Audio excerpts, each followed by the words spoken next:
So, good evening, everyone. Welcome to our webinar, Holding On While They Grow. My name is Kim Driscoll, and I'm going to be your host for this evening.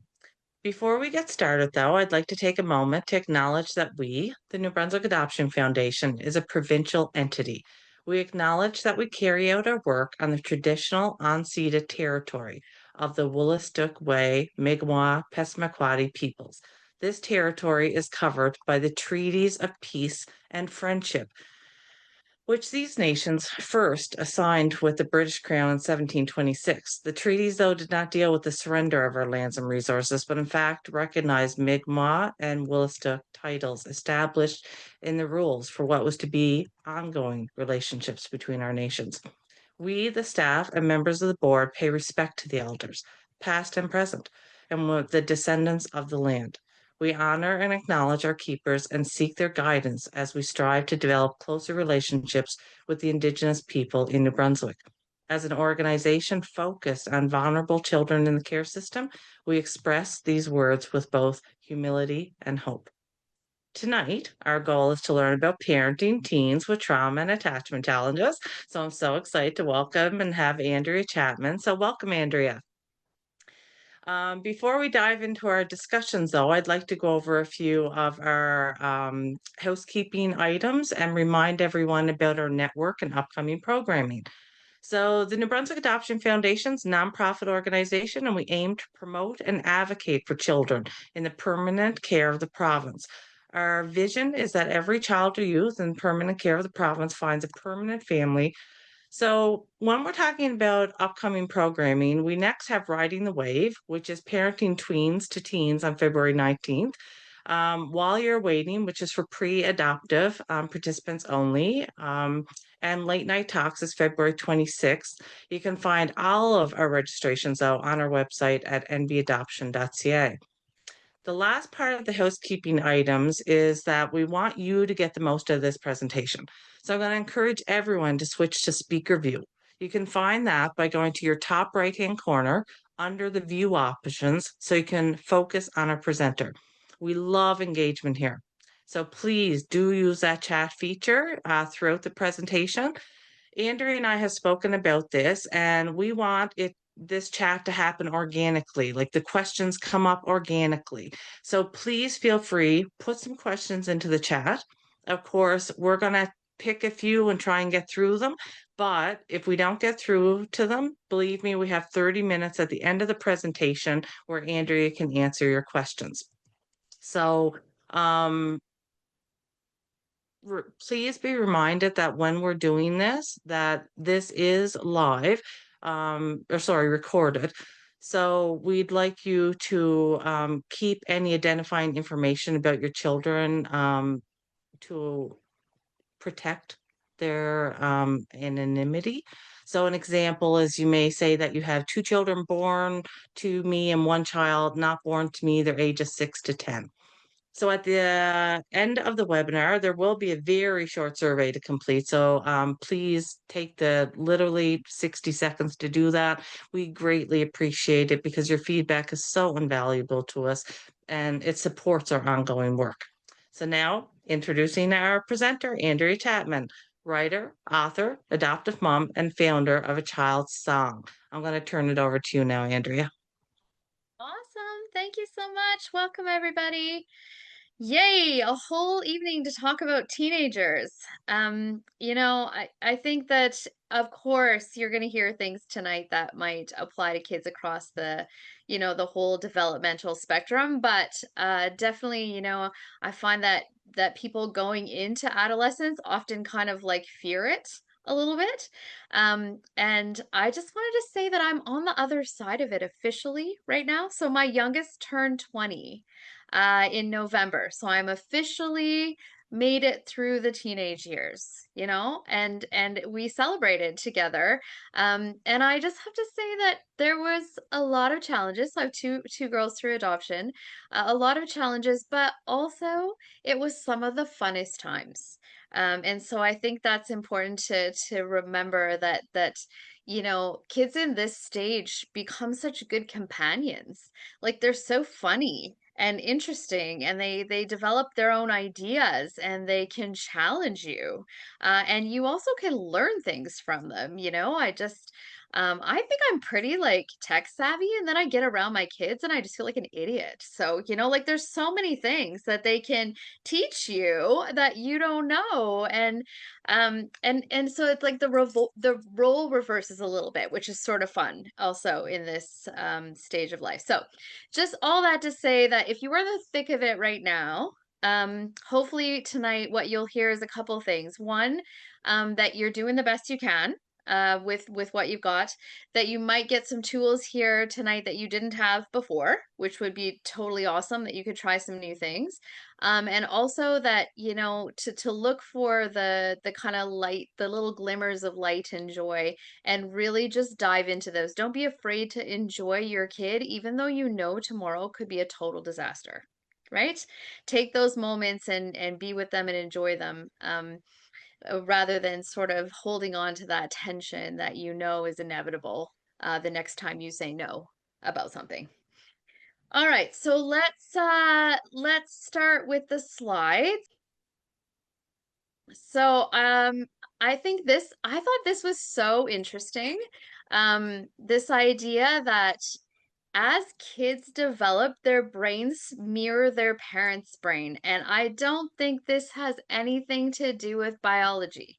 This is about children's experiences of being in the room with you, of living with you. In other words, the parent's own growth and development, or lack of those, impact the child's brain. So as parents become more aware and more emotionally healthy, their kids get to reap the benefits from that as they move towards health as well. So I guess I just wanted to kind of situate this workshop in the sense that this is your effort of showing up to say, I'm responsible for my own growth and development, and my understanding, knowledge, and skills is what helps my child move towards a more healthy state as well. I want to just give you a little overview of what we were going to do tonight, because I know people like to be prepared for what you're going to learn. So we're going to do a little bit on adolescent development.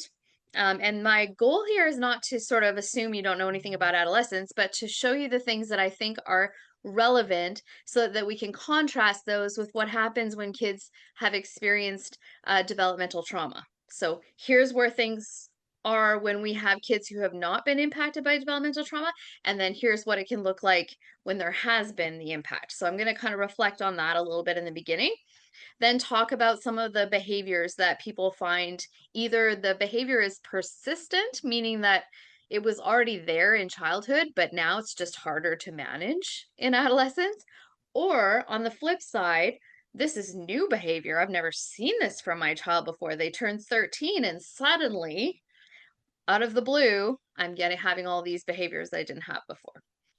And then we're going to talk, and I strategically put this understanding your own reactions in the middle of the workshop when I normally put it at the end, because I think by the end, your brain's going to be full and people want to tune out. So I'm just stuck it right in the middle so that we could like make sure we look at like what's happening inside of us that's also influencing the dynamic between us and our kids.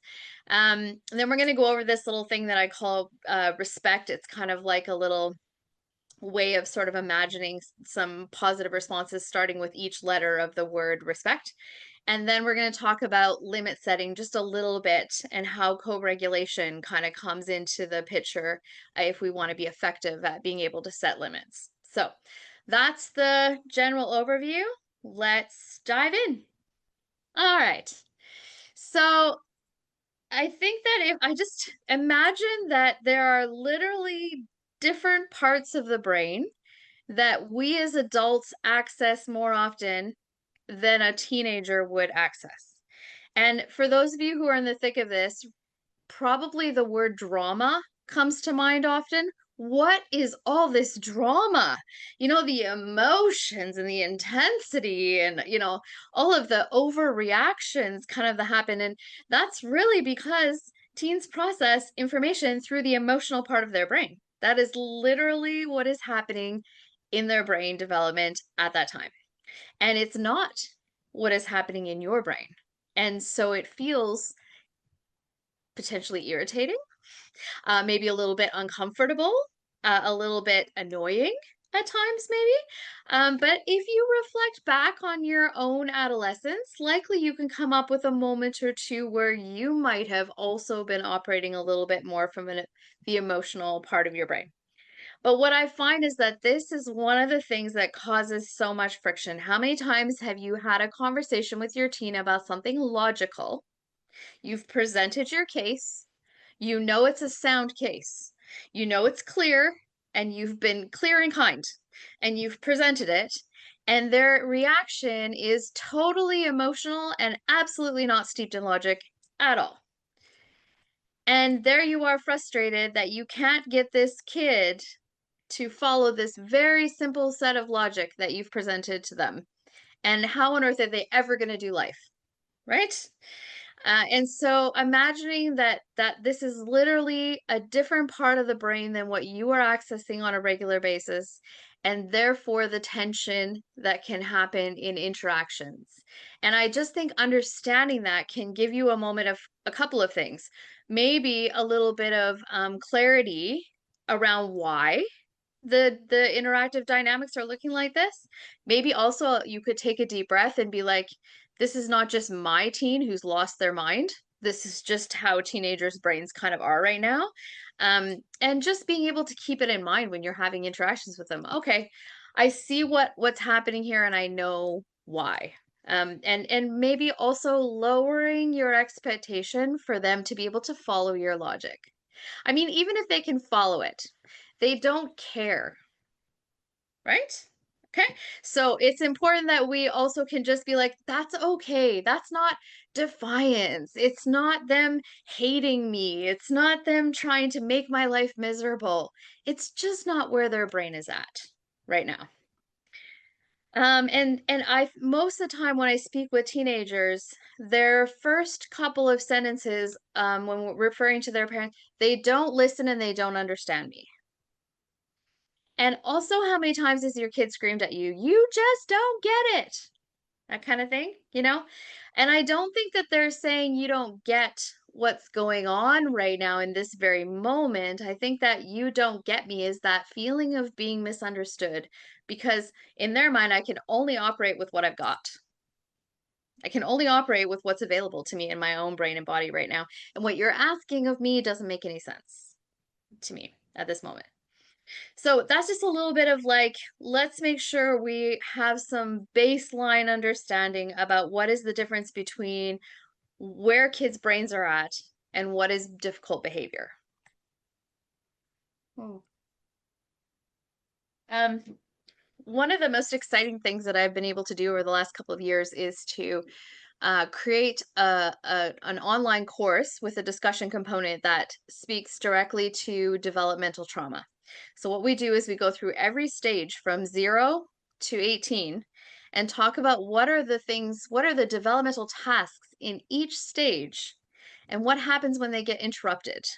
How does that impact a child both in that moment, but then 5, 10 years down the road? How do we still see the impact of those disruptions?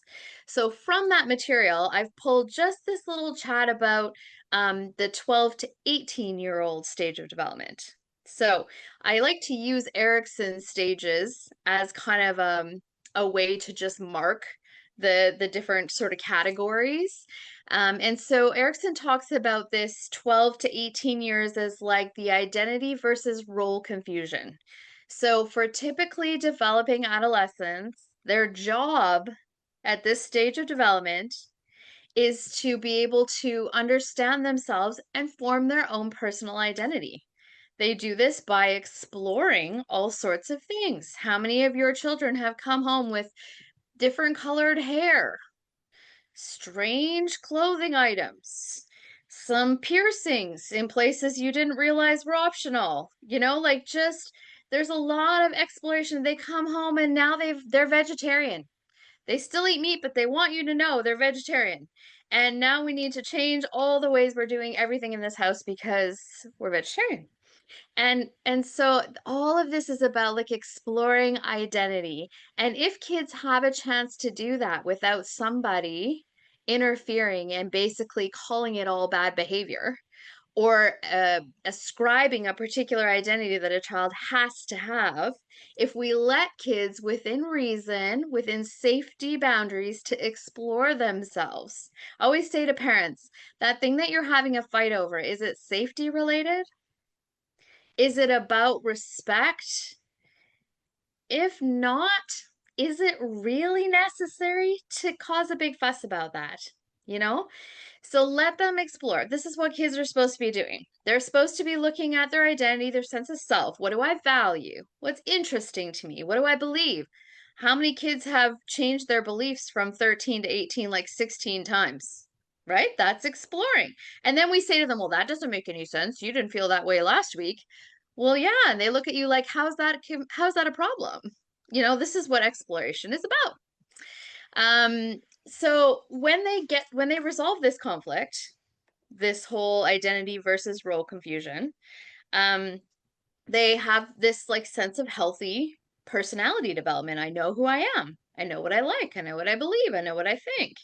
And when I come up against others that have different thoughts, feelings, beliefs, and values, I feel okay.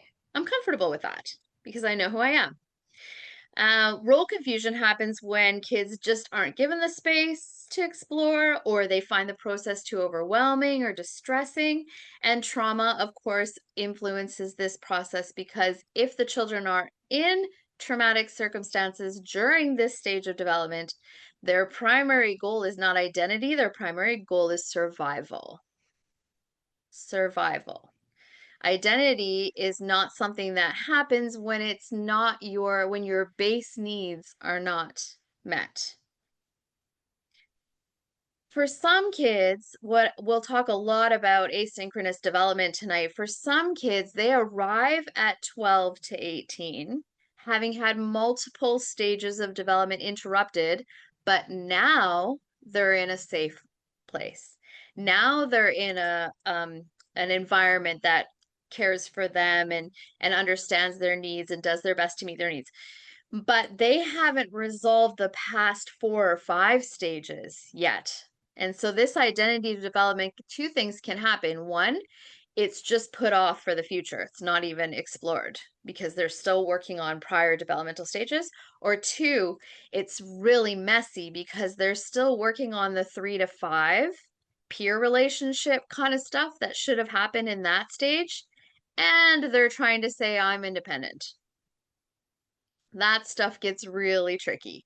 And I think if you give it a second right now, if you're parenting a child who is in their teen years or approaching their teen years, and you think about their development as a whole and ask yourself, do they show up every day, all day long, appearing the age that they are chronologically? So if you have a 15-year-old, whenever they interact with us or the family or wherever, whatever environment they are, they act about 15. That would be a typically developing child. A child with unresolved stages of trauma is going to show up sometimes as 15. Then they have like a 3-year-old meltdown about nothing, right? And then you're like, oh, so now we're in the 3-year-old stage. And then they have the like 6, 7, 8-year-old stage of I don't want to bathe. I don't want to do any of these things on my own. I don't want to be independent at all. And then they're like, but I'm going to go to the mall with my friends. Huh? So that sort of the really extant, we'll get into this more, but I just want you to imagine that for our kids who are arriving at 12 to 18 without having resolved those earlier stages, have so much pressure on them. It is so overwhelming to master earlier stages and still try to engage with this whole identity development piece. Okay, so I'm gonna do 11 to 14, and then I'm gonna do 15 to 18. I split these two up just so you could find yourself more clearly in this, depending on what you're parenting, what age you're parenting right now. But I did this little comparison here about like what is kind of developmentally appropriate behavior for teens in this age group, and what is more likely to be the impact of trauma on them. So, for example, mood swings. If you're living with a teenager, Also, if you're living with a premenopausal woman, it's kind of the same thing. You're getting a lot of mood swings happening in your house. And so that's really normal and typical. Same with trying to develop your own taste and style and identity and exploring hobbies and activities. They can accept disappointments and overcome failures with a little bit of help. Has one or more best friends or positive relationships with others their same age. So this would be kind of all developmentally appropriate for ages 11 to 14. So for our kids who are also dealing with unresolved past stages, on top of all those things, you might also see atypical sleeping and eating patterns, strong negative thoughts or opinions about themselves or others, extreme need for approval or social support, highly conflictual relationships, alone or seems happier than with others. When they're alone, they seem happier. So take a look at these and just sort of ask yourself, is my child sort of showing some of those developmentally appropriate behaviors? And then do I find it maybe a bit confusing when mixed in with all of that kind of normal stuff is this extra stuff, this other stuff that other kids aren't really dealing with? So same layout here with the developmentally appropriate stuff being able to develop an identity and self-worth beyond their body image. So it's like understanding that they have more to bring to the world than just the way they look, able to calm, like get regulated and handle their anger, sets goals. This is the time when kids are starting to think about, like, maybe I'll go to university. Maybe I want to play on a sports team. Maybe I want to get a particular kind of job in the future, things like that. They can accept family rules. Now, accepting doesn't mean they don't make a fuss. Fussing is normal. Lots of pushback and fussing is normal, but at the end of the day, they can accept it. Completes some basic chores and has some kind of measure of ability to take responsibility for things. Now, this is something I hear a lot about. So if you could go through all the intakes I receive on a monthly basis, not accepting responsibility or rules probably hits the top of the sort of parental worries about their teenagers. And so if your child is having trouble with all of that on a regular basis, that's more likely to be the impact of trauma. And I want to be clear too that when I say the impact of trauma, I'm including in that attachment losses. Okay, so attachment losses are a trauma. Yeah, because you can see how an attachment loss is probably more directly related to the trouble with accepting family rules and taking responsibility, right? Those two things are quite directly connected. Um, Also normal for teens in this age to need time for emotions and reasoning skills to catch up with them. Like they're still not totally rational, and that is still totally normal during this stage of development. Although I have to say, from my own personal experience, like 17 to 18 felt like a breeze compared to 14. I don't know if anybody in this room agrees with that, but like I thought 14 and 15 was going to be the death of me. And then we got to 17, 18, and things just seemed a little like it wasn't, smooth sailing the whole way, but it certainly felt like something had shifted in the brain development that just made it a little bit more possible to have a conversation about things. Um, so the kind of impact of trauma in this stage would be that feels hopeless, unable to make things better, that lack of like feeling of control over their own destiny, well-being, life, essentially. Withdraws from family and friends, gives in to negative peer pressure, becomes aggressive, violent, abusive towards self and others, high risk activities, favorable attitude towards drugs, dieting, or other sort of eating disruptive behaviors, that kind of thing. So, um, I really think it's helpful to see those behaviors in a column underneath the impact of trauma, because it's super easy to look at things like being aggressive, getting into peer pressure, not wanting to connect with the family, using drugs or alcohol as bad behavior. And I really want to reframe that, because if you come at it from bad behavior, that means the only thing you've got in your toolbox is punishment and consequence. And we're going to talk about why that doesn't really seem to work very well. Andrea, before we go to the Yeah. next screen, Hmm. um, we have someone that's sort of made a comment but yet asked a question at the same time. So their 16-year-old adopted son has withdrawn from most of his friend groups. He made a couple of new friends though, but they're really struggling, like the parent is struggling to understand the reasons why he would have left the other friends behind. Hmm. Yeah. Well, there could be so many reasons, but let me tell you about a common one that I come across. It might not be the answer for this particular person, but depending on how similar or different he was to that friend group, that becomes extremely noticeable to kids when they get to be 13, 14 years old. So, does he identify with them as being like the same race? Does he identify with them as being on the same page academically? Does he identify with them in the way that he is successful or not successful at the same things that they're successful or not successful at? So when kids are younger, there seems to be a lot more overlooking of those differences.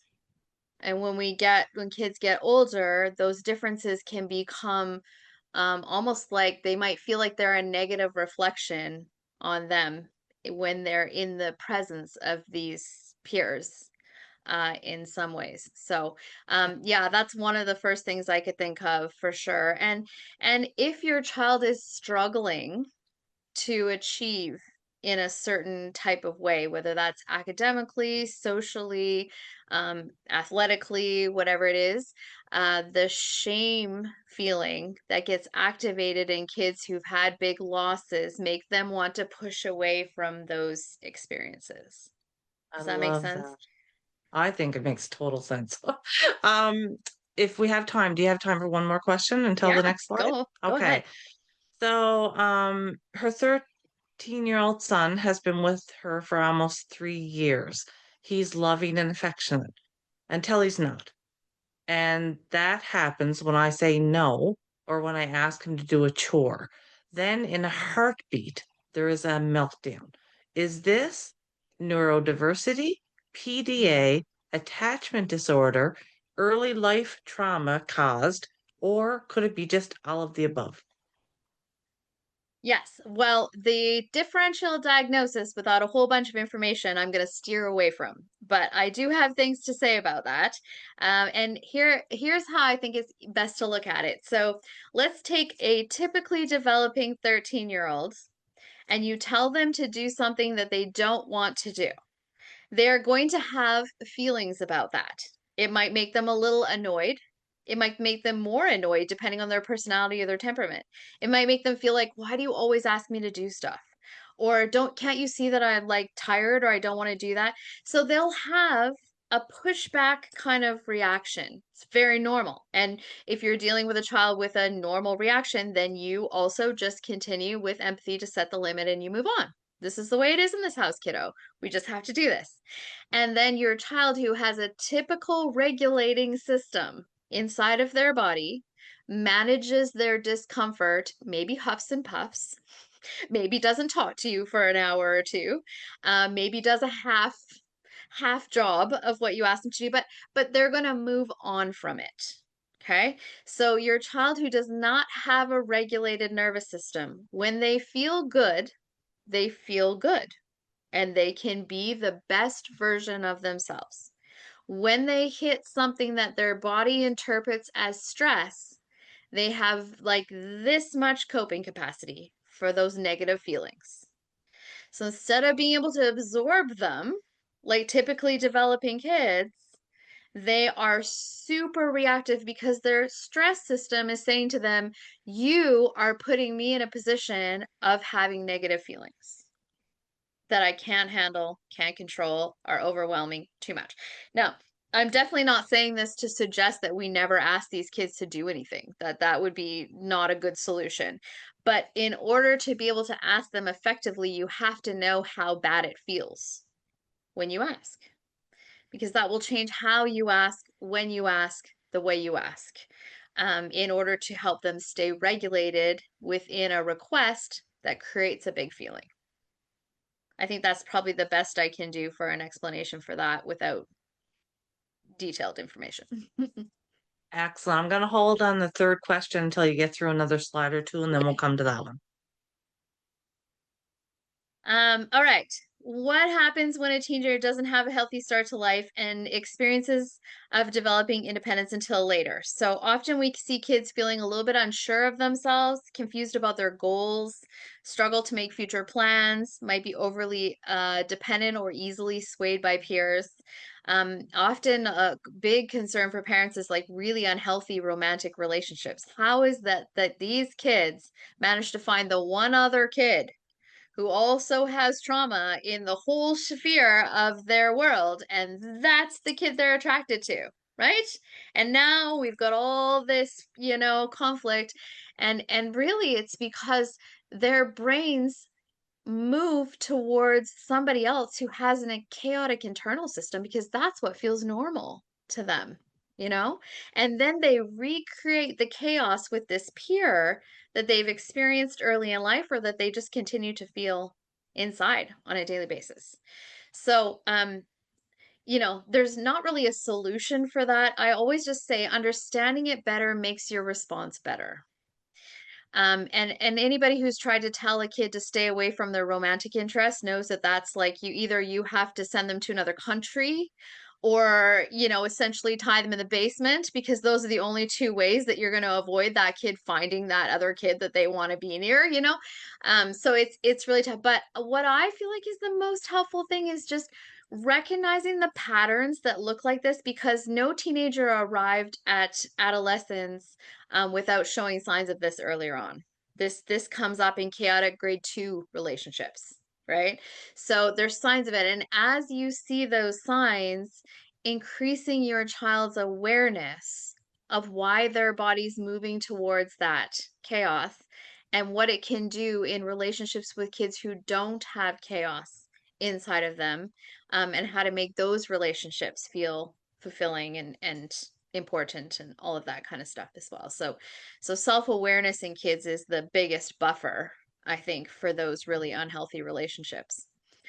Um, I think that the when kids move into young adulthood without having had sort of the needs met along the way, the different developmental stages, that's where we see kind of like really forming unhealthy relationships, lots of unpredictable emotional responses. So you're having a conversation and you say one little thing, and the lid flies off and everything's out the roof and every good thing you've ever done for this kid is completely forgotten because you framed that statement in a way that made them feel a certain kind of feeling even if you didn't intend for that to be the outcome. That's how it felt. Therefore, the big reaction. And those, are hard in for kids in the community. You might, as a parent, understand them. You have developed patterns for responding to them. You co-regulate. You do all the things, but nobody else in the big bad world is going to do that with your kid. And so this period of their life is so crucial in terms of developing regulation skills. And we're going to kind of hopefully end on that today if I can get through all the slides talking a bit about what co-regulation looks like because that when I if I were to open up this chat with all these people and say how many feel like your child self-regulates at the capacity they should for their chronological age, no one's going to say yes, right? Like, no one's going to say yes. That's why you're all here. And so, that ability to regulate oneself, I feel like, is the most important skill. And it only develops if and when they're effectively co regulated with. So, if they can get regulated because you are with them, they will learn self-regulation. They're not going to learn it all by themselves and suddenly master it and be better at it. And they're certainly not going to learn it from a workbook or some online course you want them to take. They're going to learn it by being co-regulated by someone close to them, like an attachment figure. And that's the bad news, because it'd be so much easier if you could just get them a workbook, you know? That would be, and there's like 100 of those workbooks out there, which I don't know how people justify that, because I've never met a kid who got better at self-regulation because they went through the workbook. But your response to them, I had somebody ask me this week if I could talk to their kid about how he responds to them so disrespectfully when they ask him to do something. And I said, well, that's probably going to be kind of useless, but I could work with you. And they're like, well, I don't do anything wrong. And I was like, well, but the response you have to the disrespect is what's going to change that scenario. We're not going to change that kid to think differently in this moment. He's reacting. Just he's not thinking, he's just reacting. So how you respond to that reaction is what helps either lower the distress in his brain and the dysregulation, or it heightens it, one way or the other. And when you predictably respond in ways that help that child to regulate after they've had the upset, that's where they start to learn the skills of being able to do it themselves.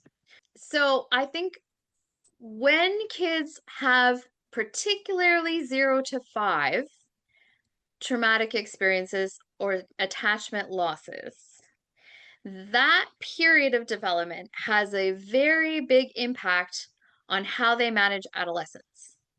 And I think this catches people off guard, because let's say you bring this child into your family at 2 and they are like attached at the hip to you. Just like they're like your mini me. You carried them for 2 years. They never wanted to separate from you. You've done all the things. You're like, we're attached. He's secure. I got this. And then he turns 12 and things just start to feel kind of out of control. Where are all these dysregulated behaviors coming from? Where is this inability to be able to maintain that feeling of connection? Why is all this coming up?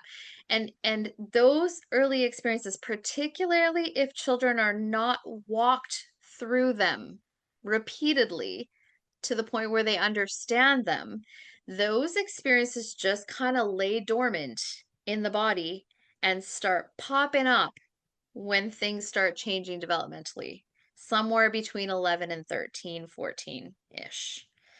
So I think that often catches people off guard, because it's like from 2 to 10, we were good. It felt good. It was okay. I had this. I just never imagined things turning. And so important to kind of say to, like, this is not because you are a bad parent, and it's not because you don't know how to parent adolescents. It's because you probably didn't recognize the dormant impact of that early trauma and how it was going to start to show, kind of like rear its ugly head during that period of development. And if and when that happens, just a little aside, wasn't even part of the workshop, but it's kind of why people end up coming to me, because at that point, people are aware that we got to do something, because this is not going to be okay. And when they come and say, what are you going to do, Andrea? I say, we're going to walk them through their early experiences so that they can understand them, so that they can understand how they've affected their body, and help them start to let go of some of those feelings that they've been holding on to all this time. And not every kid needs therapy for that. Some kids do, or let me reframe. Some parents need the therapist to help them with that. And some parents just like it feels more natural. They're like, nah, I kind of got this. I kind of can do that. I read the book, and I kind of got this. It also can depend on how extreme, of course, and how severe and how persistent, and how many different stages of development were impacted by the child's trauma, for sure. Asynchronous development, we're gonna talk a lot about that, and just the kind of the theme sort of is permeating the whole workshop, but it's really referring to this idea that um, kids will develop in some areas faster than they will in others. And I'm going to show you a little chart to sort of explain that, but I think it will help you understand why you feel so frustrated sometimes when you're looking at your 15-year-old and thinking, how is it that he can't react like a regular 15-year-old? Or how is it that we can sit down at the table one day and have a totally like on point conversation where he's totally 15 and he's super interesting and he's got ideas, and then he's having a 5-year-old meltdown the next day. Doesn't make any sense. So that's how we're going to look at that asynchronous development. Ongoing interruptions to attachment security. This is also something I think that catches people off guard. I hear a lot from parents, oh, we are really attached, or we are very attached, or we are totally securely attached. And I think that there's a misunderstanding that secure attachment is something that you like arrive at. Like there's a destination, and once you got there, you got there. And so the bad news is that's not true. That's not really how it works. And when kids have had attachment disruptions, you will forever be working on attachment security. And there are things that can happen along the way in life, particularly to kids who've had early trauma, that will threaten the security of that relationship that have nothing to do with you being a good or bad parent. It simply could be something like you're in a car accident. You're in a car accident and you could not protect your child from something harmful, scary, upsetting happening. Your attachment security is going to feel some impact from that experience. And you're going to have to look at it as like, now I need to figure out what does this child need to rebuild that feeling of safety and security in the parent-child relationship. So there's so many things for kids who've had early trauma experiences. It can be stuff that happens at school. I don't know how many times I've had conversations with kids where they're mad at their parent because their parent didn't protect them from something that happened at school. Now, that's not really logical, is it? You can't follow them around school all day, every day. And yet, that's like the mentality of a toddler. Like, you left me, you know? And so kids will be walking around in the world with that sort of toddler mentality of you left me, you didn't protect me, you weren't there for me, and now I'm angry at you, which means I'm going to be super rude and mean and disrespectful. So Yeah. trying to work through those things and figure out, especially if you notice a spike in it, like, that's not usually how my kid talks to me. That's not normally our dynamic. That's so strange. You know, your first reaction, particularly if this hasn't happened before, and depending on your own parenting, your first reaction might be, how dare you? I don't think so. Not in this house anyway, you know, that kind of reaction. And so then you get into this like power struggle, which then completely clouds the larger issue of why it was that they sort of got into that space in the first place. Andrea, Yeah, you just got a before question, we Kim? hop, yes, we do have two, but I think one, Jenny, I'm gonna save yours right to the end. I think it'll be an excellent one. And then the other person, I'm not sure if you've already answered this, so it does sound like you have, but you can clarify that. So Okay. Teresa is wondering, how does early onset puberty interact with these developmental stages? So would you like to clarify on that more? Or do you feel it's on a slide coming Oh, up? How would you like to do that one? no, I didn't even think of that for this presentation. So great question. I mean, that is just like, particularly for many of our children who are adopted internationally, that becomes something that you're contending with. Um, it does affect attachment security because it affects the feeling of safety or control over one's body. So if the body is reacting in a way that is super out of sync with the child's emotional, psychological development, it feels scary. And if it feels scary inside their own body, they're looking for safety. And that's the parent role, is to try and reestablish safety, reestablish safety. How do you get them back to a base of safety? And most of the time it means like overcompensating, like doing things for that child that we would otherwise expect them to be able to do for themselves for quite a long period of time until their psychological development catches up with their body. Yeah, that's a really, really tricky one and very good question. And yes, if you are dealing with that, you are dealing with like another layer of like assault to your attachment security, not the fault of yourself or this child or anything. It's just you're working harder. That's the truth of it. Yeah.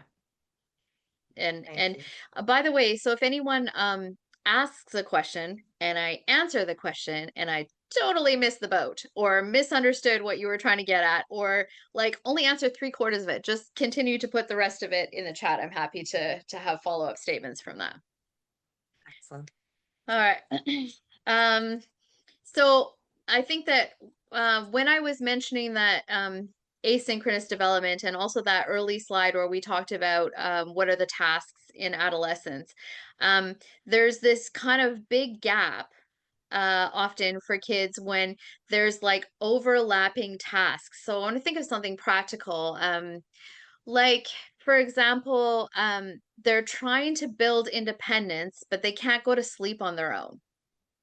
That would be like a really kind of big overlap in I want privacy, I want independence in my own room. That would be like really kind of more typical development for adolescents, but you have to stay with me because I can't fall asleep by myself and I'm scared at night. And so that's the kind of stuff that we have to really deal with in a very kind of empathic, delicate kind of way. Because if we're saying to them, no, no, no, you're 15, all aspects of your development need to be at 15, otherwise you're not meeting my expectations. We are putting them in a situation where they cannot meet your expectation. That is not reasonable. And sleep is such an important one. I could do 2 hours just on sleep because if children don't get their needs met for soothing and regulation into sleep, they develop lifelong terrible habits to compensate for it, to be able to regulate their own self in the only ways that they can come up with in that moment, you know? I once had a teenager and I ask about sleep every time I see a kid. I ask about sleeping, eating, mood, that kind of stuff every time I meet a new kid. And I remember his mom saying, "Yeah, he sleeps fine. He never gets out of bed. He goes to bed at night. He's not really like a fuss at all." And so then I said, "Oh, okay." So then I start asking him about, how do you feel when you fall asleep? Well, I feel kind of like frustrated. Why do you feel frustrated? Well, because it takes a long time. Oh, okay, like how long? Well, sometimes I can play the whole video game in my head before I can fall asleep. A whole video game? Like how many levels are we talking here? Because there's a lot of levels in a lot of those games. So it turns out that his coping strategy was to mentally play through level after level after level of a video game that he's played many times in order to be able to keep himself calm enough to stay in bed and eventually go to sleep. That doesn't sound like a healthy coping strategy, but it is a protective coping strategy. Like it's very, very smart on his behalf. Like, his brain really found the best way it could to manage that situation. But that parent didn't know that that was happening every night. And what he needed was someone to help soothe him into sleep. But that seemed so weird given his chronological age. So definitely that is makes it really tough. Like, how many of you maybe have an experience where like it just seems like some of the things like even getting your kid to take a shower every day, like you have to be there to remind them to turn the water on, to get the towel, to get them in there, and then they're like, by the way, mom, I have a girlfriend and we made out today. And you're like, oh my gosh, how is that even possible? I can't even get you to shower at home? So just thinking about how all of these different dynamics create like a child with such varying degrees of capability in so many different. If I could walk you through the each stage, so like 0 to 3, 0 to 18, 18 to 3 months, 3 to 5, 5 to 9, each stage you would kind of probably be able to see parts of your child where those stages have been interrupted and they're still trying to figure it out years later.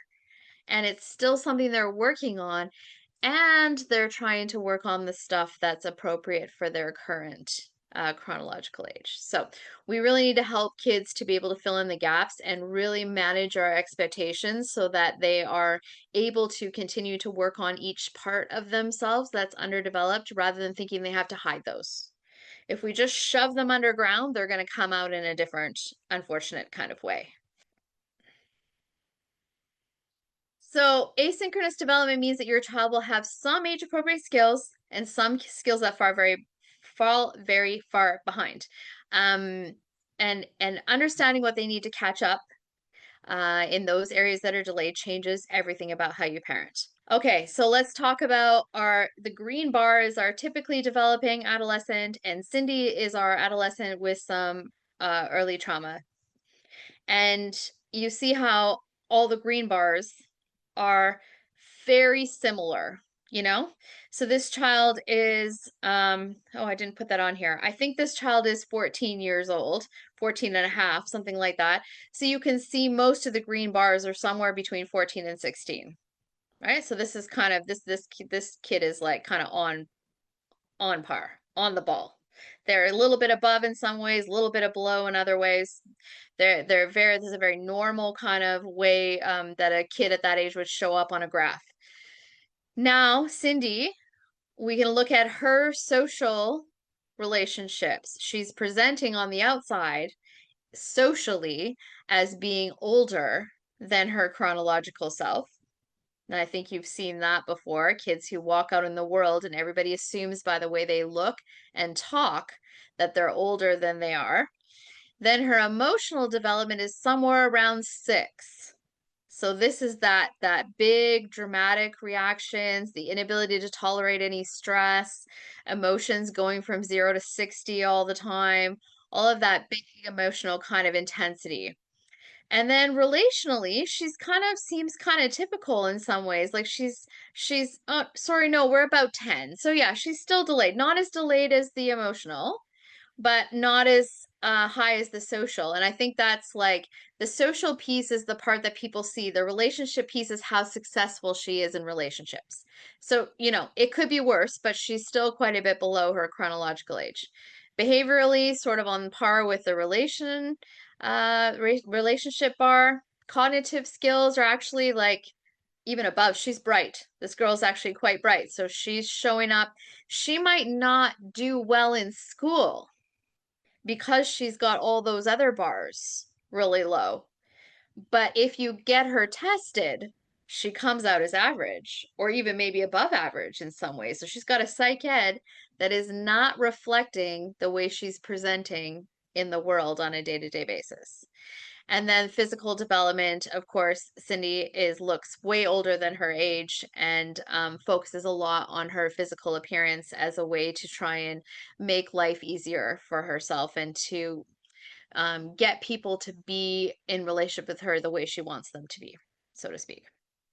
So I think it would be really helpful actually if you just took out a piece of paper, draw your own graph, put those pieces on the axis, the bottom axis there, and just ask yourself, where does my kid fall in these categories? How consistent are they across the bars? Where do I feel like they are in these different categories, and how does that affect the way I parent them?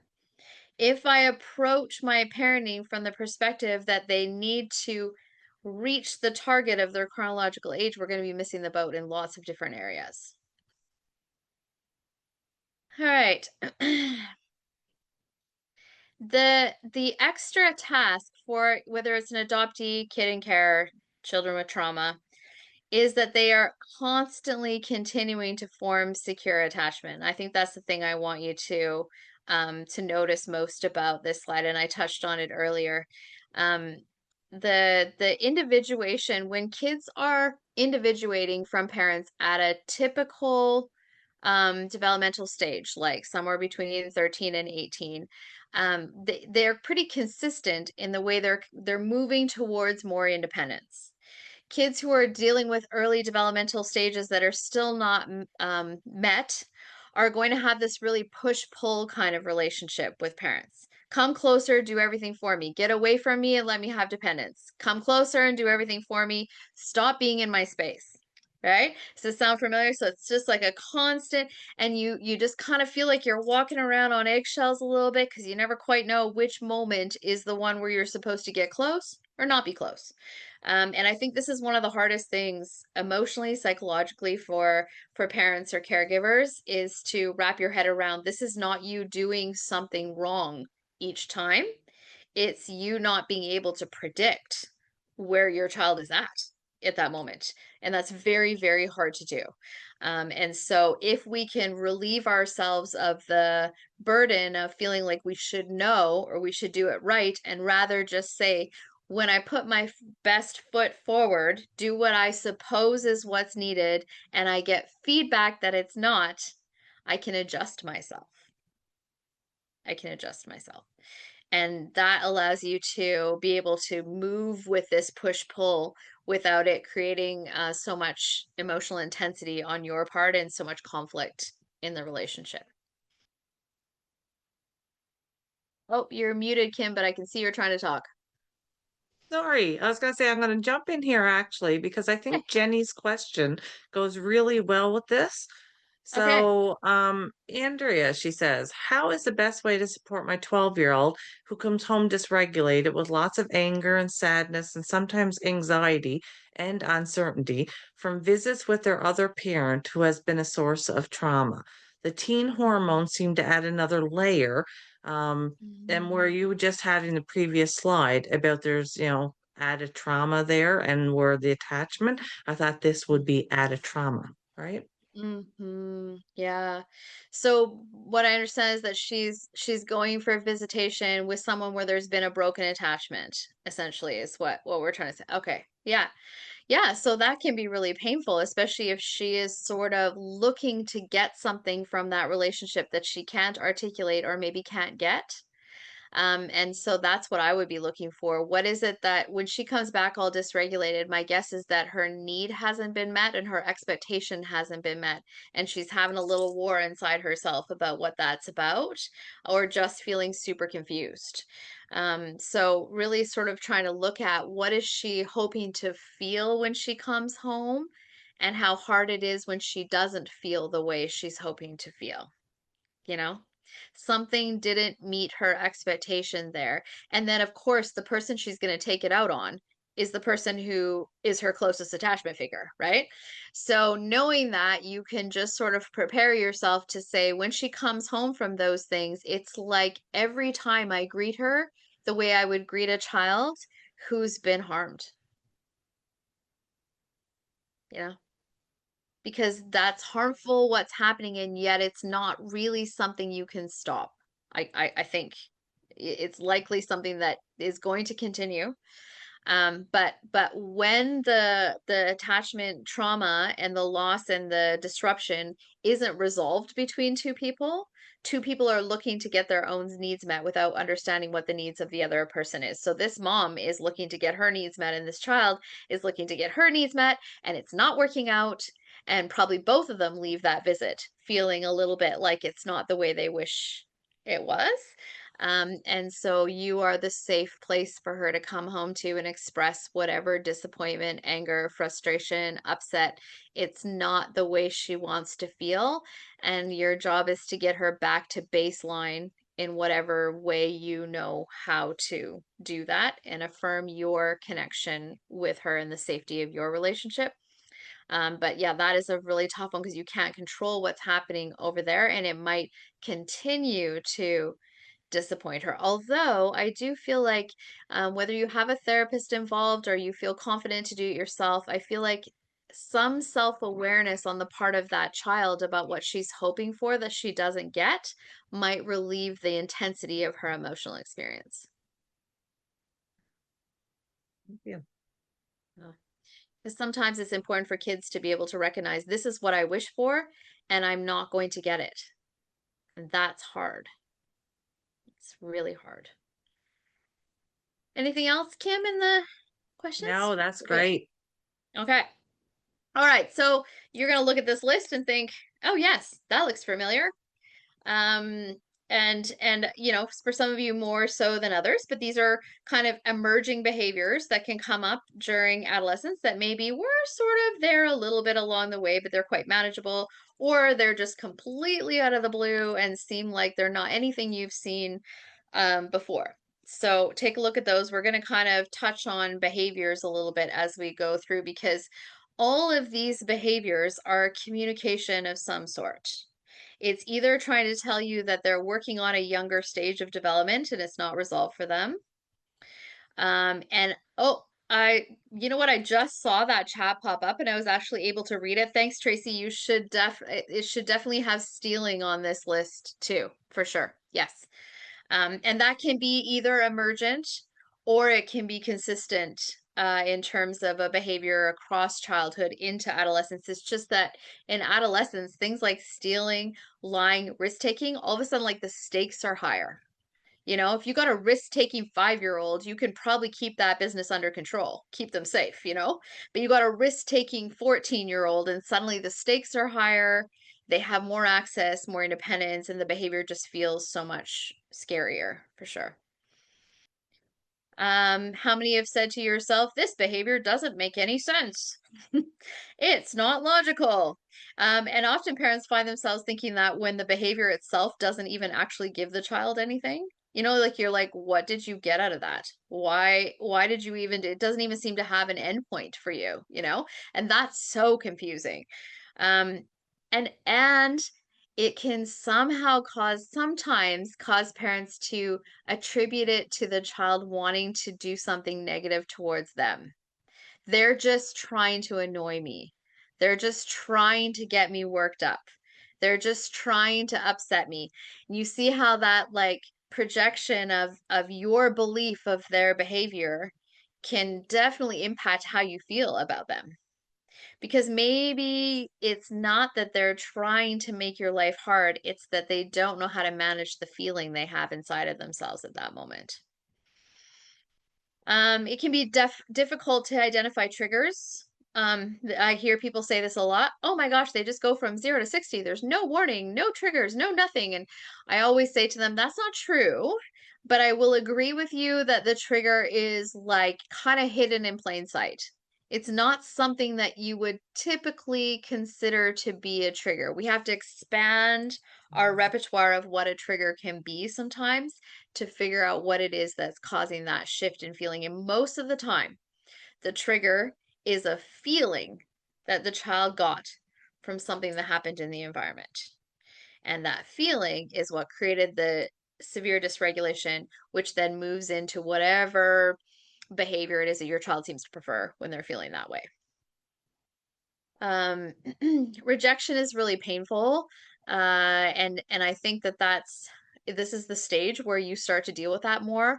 You know, kids are so cute when they think you're just like amazing when they're little most of the time, and you're so smart and you can do everything and you're the giver of treats and it's all so wonderful. And suddenly they're like, you're not very smart at all. You know, suddenly they know better than you about everything. And there's something about that rejection of like them looking up to you and just wanting that feeling of connection that can be a little bit heartbreaking. So I think it's important to recognize that as being kind of a typical parent fear, parent struggle.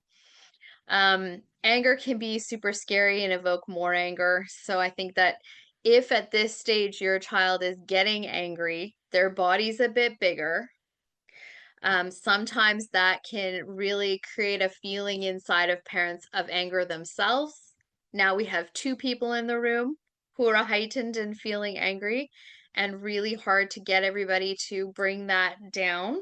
I can guarantee you it's not going to be the child that's going to bring the situation down, right? So if we're at a intensity up here and you're waiting for your 15-year-old to do the thing that's going to bring it down, you're going to probably be waiting a long time because that's unlikely to happen. You, as the adult with the fully developed brain, are going to have to be the one to bring down the intensity of the scenario. And most of the time, when I sit and talk to parents and kids, and we talk about all these like anger outbursts, and we had a big fight, and everybody screamed and yelled and slammed doors and threw things, at the end of the day, everybody's scared of something. What are you scared of? That's what's creating the big feeling of anger. Your kid's scared of something, you're scared of something, and being unable to articulate those fears or feeling like it's too vulnerable to admit them just really fuels that external experience of being angry. So often, if we can sit with our fears, figure out what they are, and be really cognizant of them, they have less impact on how heightened we get in certain situations. Like, for example, the stealing that somebody just brought up. So your child takes something from the store and you figure out they took something from the store and you're really upset with them. They're also upset because you found it, therefore you invaded their privacy, and now you have the audacity to make them want to go back to take that item back. Like, that's just crazy, you know? And so if you have a fear inside that this stealing is going to lead to catastrophic outcomes, your anger is going to be much higher, much more intense. So I think just recognizing, and for some parents, their kid steals something and they're kind of like, hee hee hee, I stole something when I was a kid too. And they just kind of like put on their serious face and sort of deal with it and we all move on.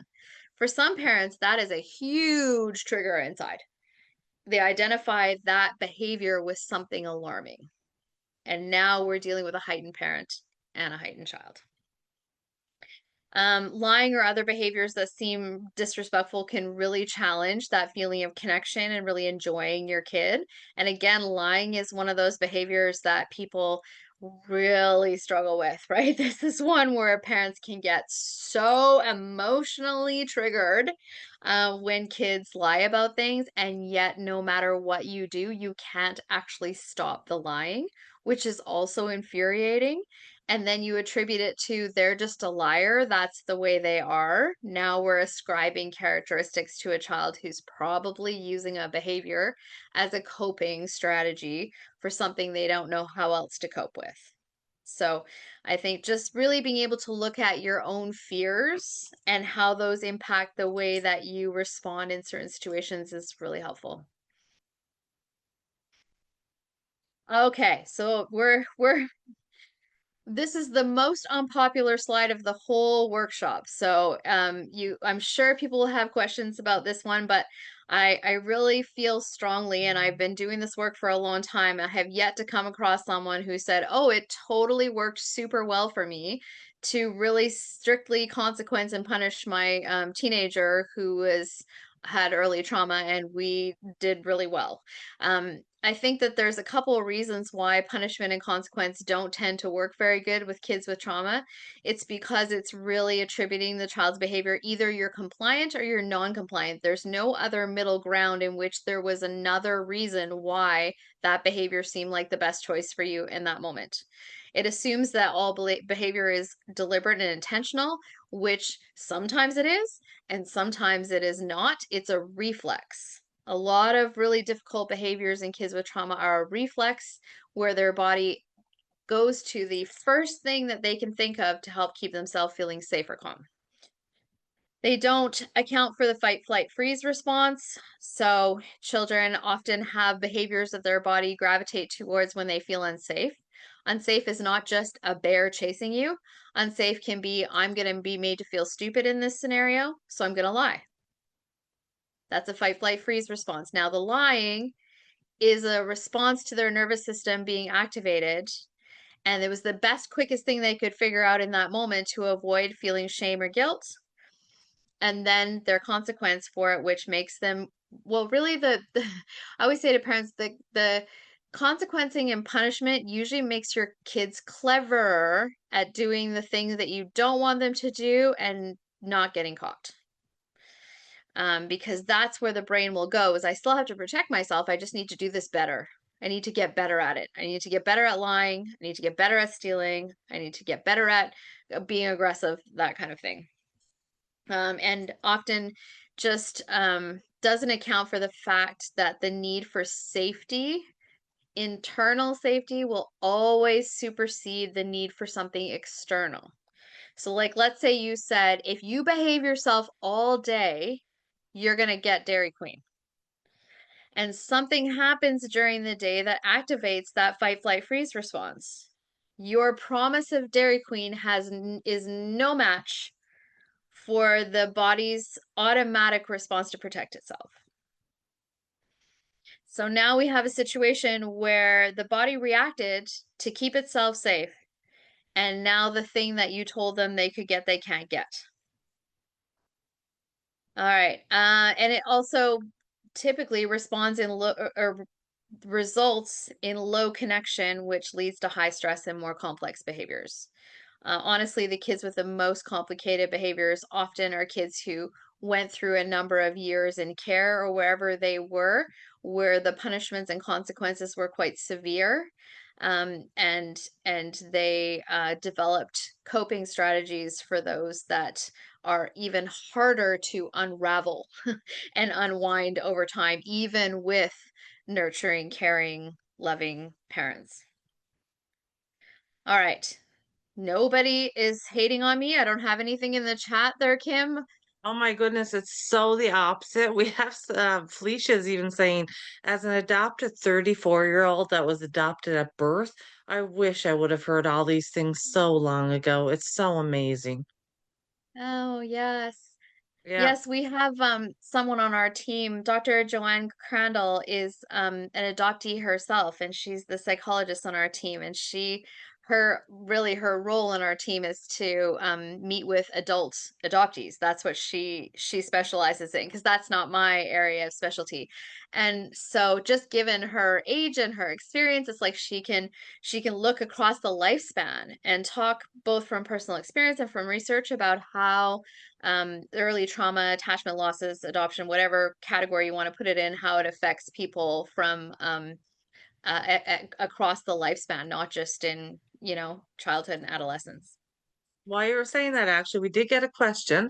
And just before I bring up that question, you can tell me whether or not you want to wait or not, because we have just over 10 minutes left. And so Amy, sorry, is asking if you can give an example of what an alternate response to punishment and consequence would look like.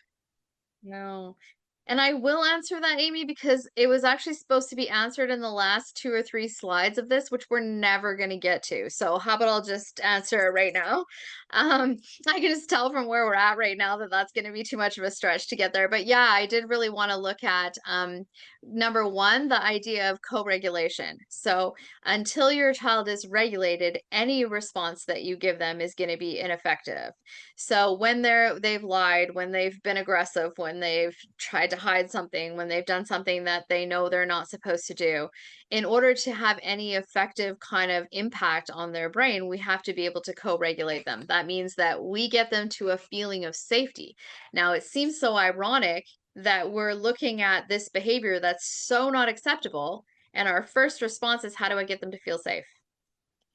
How do I get them to feel safe in this interaction with me, so that we can actually explore what happened there. What happened? What were the feelings? What got you into that situation? Is there something you want to do you need help with? Is there something that caused your body to react in a certain kind of way? So honestly, the antidote is empathy and understanding, and then engagement with your child in terms of how you want to get them on board with helping them to do something different. Now, sometimes kids are like, I don't want to do something different. No, thank you. Okay, that's true. Sometimes life will dole out some consequences that you can't do anything about. There are certain impacts that kids will get from school or community or things like that if they're lying repetitively, and they're not interested in working with you to help stop that behavior. At some point, it's going to affect them at school, with their peers, with other people. Um, I do have a little three-step response, though, that I often encourage people to use. And if you've done any training with me, every single time I bring up the same three steps. So the three steps look a bit like, the first step is the empathy and understanding. So looks like something hard happened today. Your kid comes home and they were expelled from school for swearing at the teacher, hitting the principal, and carrying a vape in their pocket. All right, so they just did the double whammy, and they've come home and they've done all these terrible things. And your first response is, today was a hard day, huh? It was a really, really hard day. Let's figure this out together. I think that you probably had the vape because you were worried about feeling anxious at school.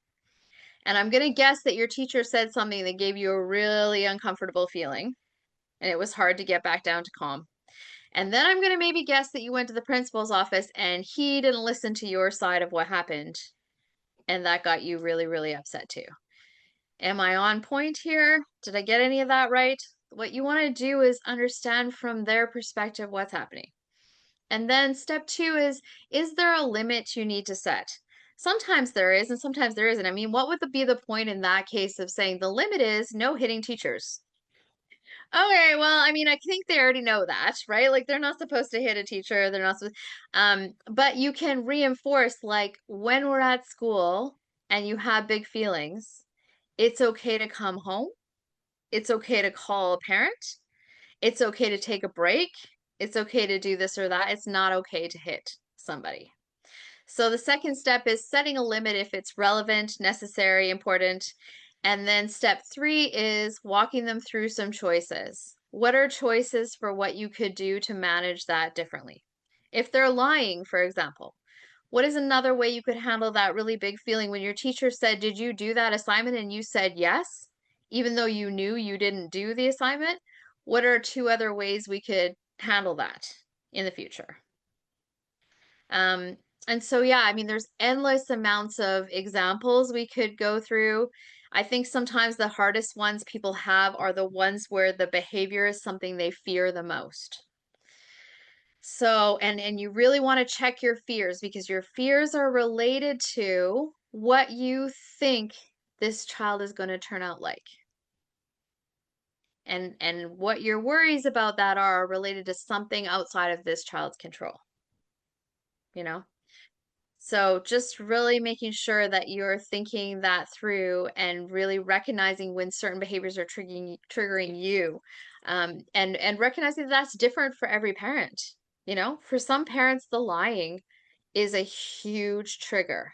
So rather than saying to your child, you know, lying is a huge trigger for me, and you still choose to do it, therefore you are trying to do that to be aggressive towards me, so to speak. I think the better response would be, I think I need to look at why lying is such a huge trigger for me. Figure out how I can manage my own feelings about that. What am I interpreting it as? Why do I have that reaction? And then how can I come to my child with a bit more of a neutral response that says, of course you know that lying's not okay, but what I'd like to do is help you figure out what happened there. I want you to know yourself. I don't want you to be sitting in your room for 2 days thinking about how mad you are at me. I want you to understand yourself and why this happened and what we could do to help you feel better. I always assume that when children do something really terrible, and I've said this so many times to kids and they look at me like I have four heads, but they'll tell me about something they did that's really not okay, and I'll say something like, "Well, that certainly doesn't sound like you. You're a really great kid." So something must have happened that would have given you such a terrible feeling inside that you would have thought that was something you should do. You know? So let's talk about the feeling rather than the behavior, you know? Okay, this is the fun stuff. All right. So your own reactions. I think it's really helpful to take a minute to figure out if you have any unprocessed memories from your childhood that could possibly make you feel unsafe at times. And I think one of the ways to note this would be, you know how your kid does something that you don't like.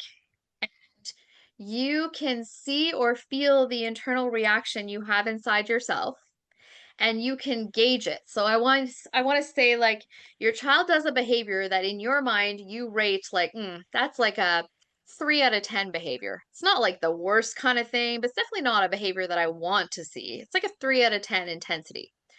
But then your reaction to it is a 10 out of 10 intensity. If you ever have scenarios like that happening, often that's connected to some kind of a memory that you hold in your body that's not been processed. So, whenever your reaction is out of proportion to the current situation, for example, I've worked with some moms that have parented children with like kind of like ragey like behaviors in their sort of 3 to 5 years. And I remember a couple of circumstances where that mom would lock herself in a room to protect herself from the child on the other side of the door. Therefore, okay? So when we talk about that and talk it through, in her mind, the amount of harm that 4-year-old could do was very out of proportion with what his actual capabilities were. That usually is indicative of holding trauma in your own body that is now influencing your responses to behavior that's not okay. So just check yourself, make note of that, and then sit with those feelings and experiences and try to figure out what is it that I haven't really processed that's giving my body such a big feeling. Um, Sometimes, depending on how you were parented, you might find yourself moving towards extremes of like being super permissive and then resentful, or like I need absolute control, like I'm running a military operation out of my home. If you find yourself moving back and forth or hedging your bets on one of those extreme ends, that's also an indication that you're struggling with some of your own memories. If you lost connection with your attachment figures at a certain age, when your child becomes around that age, you might find yourself having reactions like pulling away from them psychologically or emotionally. Again, another little clue for you, a little red flag to say, I wonder if there's something that I haven't processed from my early experience. And oof, I always say there is nothing like parenting a kid with trauma to like find that one thing you haven't dealt with and just like hammer on it.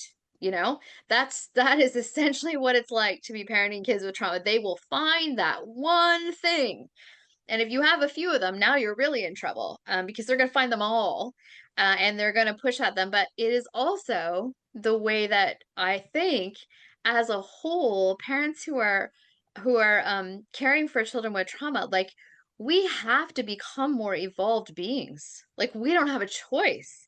We have to look at ourselves. We have to explore our reactions. We have to be evolutionary in our own personhood more than we might be expected to be if we were just kind of rolling with the punches of typical family life. Um, mm, Losing control feels really unsettling for some people more so than others. So just being aware of how this feels for you. I mean, as kids are bigger and in bigger bodies and they can do something, have you ever stood there and yelled at your 17-year-old, do not walk out that front door, or you're going to be in big trouble? And you're just like, okay, you have zero capacity to stop that body from walking out the door. So that was a totally useless statement. In fact, it probably inspired them to walk out the front door, right? If they're escalated in some way. So, and that can be just so like, I mean, I even can think of a couple of examples in my own life where I was like, I cannot believe that child just did that thing I told them not to do. And then I was like, what was I thinking? What was I thinking? And I think so it's different, when kids get older, being authoritative, like you have to up your game so hard. If that's your only parenting style is authoritative, you have to up your game so hard that it's going to start to look pretty inappropriate in order to keep control over kids. So if that's been your strategy up until now, you're going to want to really rethink that in adolescence, because relationship and connection and engagement and mutual respect, those are the things that keep kids close to home, not because you've threatened them within an inch of their life. So I think just really watching that need for control, um, and looking at these kind of things. So when I see parents in therapy with more visuals that they're not regulated than I see kids in therapy with visuals that they're not regulated. So things like um, throwing up your hands, rolling your eyes, using sarcasm, just really trying to be like, I don't care. It doesn't even matter to me anymore. I mean, why would it even matter what I say? Nothing I say matters. Like stuff like that, you kind of like disconnected a little bit because you're feeling that loss of control. Right. And so I think it's better just to admit to your 17-year-old, like I would suggest you say, I would like you to stay home tonight because I'm worried that the thing that you want to do doesn't seem safe. But I know I cannot control you from walking out that door. And so I need you to know that if you make the choice that moves you towards something unsafe, that I will be here and waiting and ready in case you need me to come and get you and keep you safe. And I know that I can't force you to be safe, but I want you to know that this thing that you're going to do is not safe. you know? That sounds amazing. And Um, yeah. oh, sorry, go ahead. No, no, no. What do you got? I was just gonna say that I know because we started a couple of minutes late, if you want to pick your last slide or two, Yep. and then we could start our questions after that, that is totally okay Perfect. also. Perfect. Okay. Um, this is going to take us too long to get through, but I'm going to show you the concept of it and maybe the first slide. And then what I'm going to do is I'm going to send a handout with this kind of outlined on it. And that way, Kim, is that okay? You'd be able to send everybody a Uh, handout? yes, absolutely. Okay, let's do that. All right. Enhancing attachment through respect is using these key aspects of staying close. So the first one is repetition. Repetition is, can this kid know that you're going to do the same thing over and over and over again, even if their response is not what you want it to be? Okay, so repetition in the way we teach kids things, repetition in the way we set our expectations.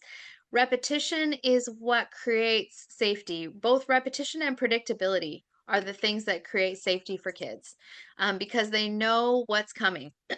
Empathy, if I could pick one out of the whole list, though, that's more important, it's empathy. And I mean like real empathy, not, oh, that must make you sad. Empathy is like, can I get inside this kid's experience, even if it doesn't make sense? Can I show this kid that I understand that going to school every day on time and staying in class feels like an insurmountable mountain to climb? Can I make them feel like I understand that, even if it doesn't seem reasonable? Empathy is your way of connecting. It's about making a child feel like whatever it is that the way they're performing that's not quite right is understandable given how they feel inside. It's how they feel inside that matters more to you than what their performance is. Um, support is like that unconditional. I'm here. I'm your cheerleader all the time, even though you messed this up 45 times. I believe in you. You got this. You know that kind of thing. Predictable responses. This is about making sure that whatever way you respond, particularly to behavior, things your child does that you know that they know you don't like, how they treat you, those kind of things, your response is super predictable. So it's first acknowledgement of what just happened, empathy around clearly they must not be feeling good if they're choosing this way of being, and I'm here to help. I'm here to help make this better. Let's figure this out together. Engaged is just staying really emotionally connected even when it's hard. This is really hard. You can definitely start to feel like you want to push away from your teen or adolescent because it's painful to be up close to somebody you love so much that keeps hurting you. So staying engaged is one of those kind of things where it's like we're making a choice because we love, not doing what we feel like doing. Control is shared. This is so important in adolescence. Practice this with your little kids if you're still parenting younger kids. It's like what I could call like the control umbrella. So the overarching umbrella of control. Parents have to make the big decisions for kids that keep them safe, keep the family functioning, keep them healthy, keep them doing all the important things in life. Underneath that umbrella, there's 457,000 choices that we can give kids. Being mindful that you're giving a lot of choice without overwhelming your child, but just making sure that they feel a lot of control over their own body, particularly, and the things that they say and do. And timing of responses. The short way to explain this is like when your child is going through the roof, they're totally escalated.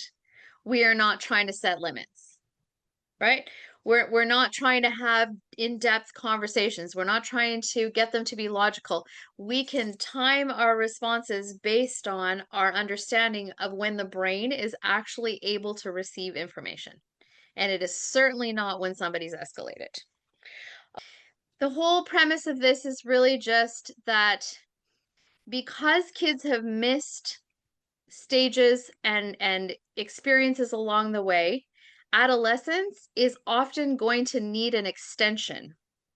So a lot of times becomes really obvious when kids are graduating, for example. So they're graduating grade 12, and suddenly it becomes rather apparent that they are not in the same psychological, emotional, developmental state that a lot of their peers are in.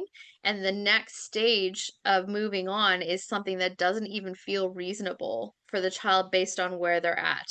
And so I think it's really important when we're working with kids to help them catch up that we're not putting like this deadline. So I have to have them all caught up by 18 so they can be out of the house, or all caught up by 18 so they can go to university. You might need an extension period on adolescence for a couple of years or more, and that wouldn't be bad.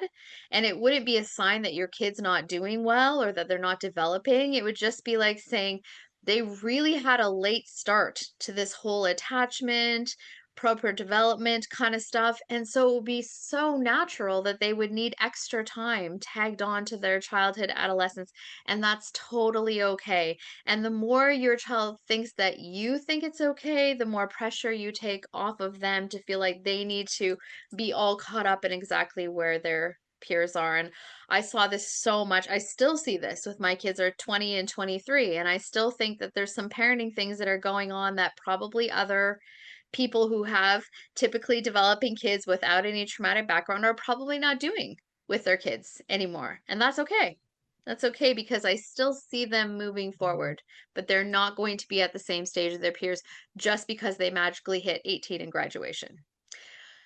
That's what I wanted to end on. And I do have a couple of links that I can put in the chat to share just about the developmental workshop that we're offering. And I don't know what else I put. Oh, just um the book that I just finished writing. So I will drop those in the chat and let's start on the questions.